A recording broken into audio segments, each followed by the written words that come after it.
In today's video, let's review the housing markets. Will there be a real estate crash? So I just want to say this. I refuse to clickbait because I understand that the people that are watching this video, they're actually relying on this information. So if I get less views because I do not clickbait, then honestly, that's fine with me, so be it. I'm not going to hurt innocent people by clickbaiting because I understand that behind every view is an actual person. So you are not just a number to me. I'm here to help by providing good information. So I want to show you this. Let me show you what I'm talking about. This is a classic example of clickbaiting. Graham Stephan, home prices are going to crash 50%. Just take a look at the thumbnail. The house is literally on fire, burning down. So it looks like Graham Stephan barely escaped the fire, made it out of the burning house, thank God for his life. He fell down onto the curb in sheer exhaustion, and then he picked up a sign warning us that home prices are going to fall 50%.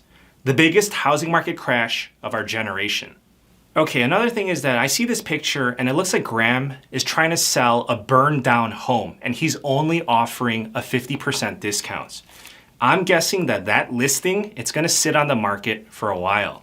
And of course, it's for sale by owner because no real estate agent in their right mind is going to be the listing agent on that property. So listen, I want you to understand this. During the last housing market crash, which was a little bit more than a decade ago, home prices fell by 33%. At that time, 2.9 million properties were foreclosed on in 2010 alone. That caused a flood of inventory on the market, which crashed home prices by 33%. So take a look at today. We're supposed to have approximately 100,000 foreclosures in 2022. That's far from 2.9 million. Let me ask you a question. Do you know how bad the situation would have to get for home prices to fall 50%? You know, I'm just going to say it. We are not crashing 50%, and we're not going to have the greatest housing market crash of our generation. Now, let me give you the stats, and then I'll give you future predictions. But I want you to keep this in mind. Because, okay, if you don't take this into consideration, then your whole perception of the situation will be distorted. In real estate, there is seasonality. So generally speaking, homes will sell for a higher price in May, June, July, and August. During peak real estate season, yes, there is more inventory. However, there's also more competition. The slower months of the year are October, November, and December. Okay, with that being said, I want you to keep that in mind throughout the video. Also, I'm making this video in late December. That's because November data, that gets reported in late December. So this November data, it's the most updated information at this time. So now take a look at this. You are looking at a 3-year chart of home prices. The median sale price on a home as of November is $393,756. This is down 8.5% from its peak 6 months ago in May. But you have to remember what I told you about seasonality. Home prices are naturally lower in November. That's important because when you compare November of this year to November of last year, home prices are up 2.6%. So is this the greatest housing market crash of our generation? That's for you to decide. However, the fact is that home prices are up year over year. Okay, so let's talk about the current situation. Inflation got out of control thanks to the Federal Reserve. The Federal Reserve is trying to fix their mistake by increasing interest rates. This has caused mortgage interest rates to more than double this year. This is a 1-year chart of the 30-year fixed mortgage rates sourced by Freddie Mac. The blue line is the 30-year fixed and the other is the 15-year. On the 30, we started the year at 3% mortgage interest rates and now we're at 6.6%. So of course, higher interest rates will decrease demand and then it's going to slow down the real estate markets. That's because it's so much more expensive to borrow money to buy a home. So absolutely, this is going to cool down the real estate market and nobody's going to deny that. And it's showing in the data. Take a look at this 3-year chart. This is the number of homes sold each month. It's fallen by 35.8% this November compared to last November. This is a result of higher interest rates.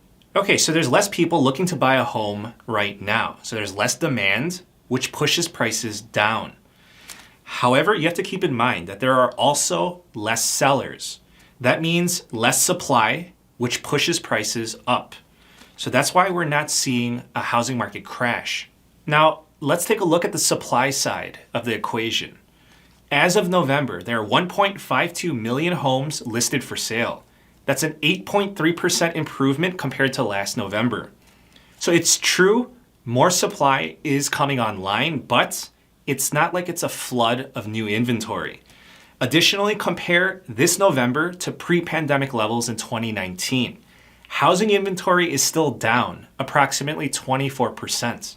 So yes, demand is dropping, but the supply of homes, it's still at depressed levels. However, it's not a perfect equilibrium. Each month, it's shifting in the favor of the buyers.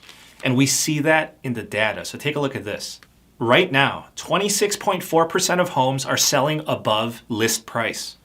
This is down from 44% in November of last year. So I do want to bring this up. All of these stats are based on national averages.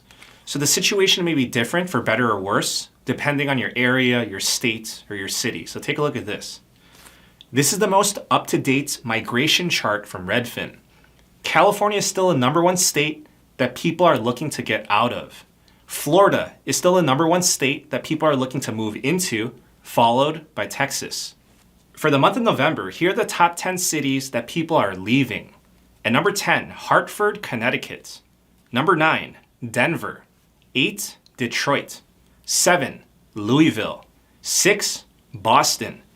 And number 5, if you're on this list, don't feel bad because my city of Chicago is number 5. Chicago is number 6 in October, so we're moving on up. We took the number 5 spot, which is a bad thing. Number 4, DC. 3, New York City. 2, Los Angeles.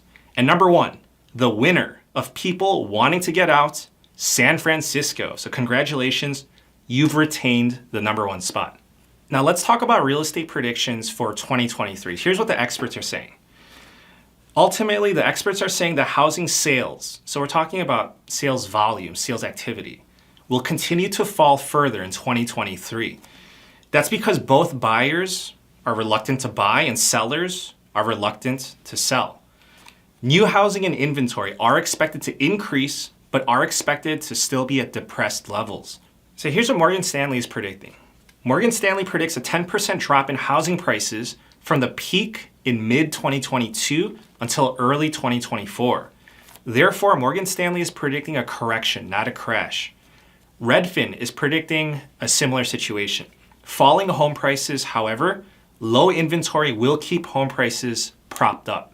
Now let's talk about predictions on mortgage interest rates next year.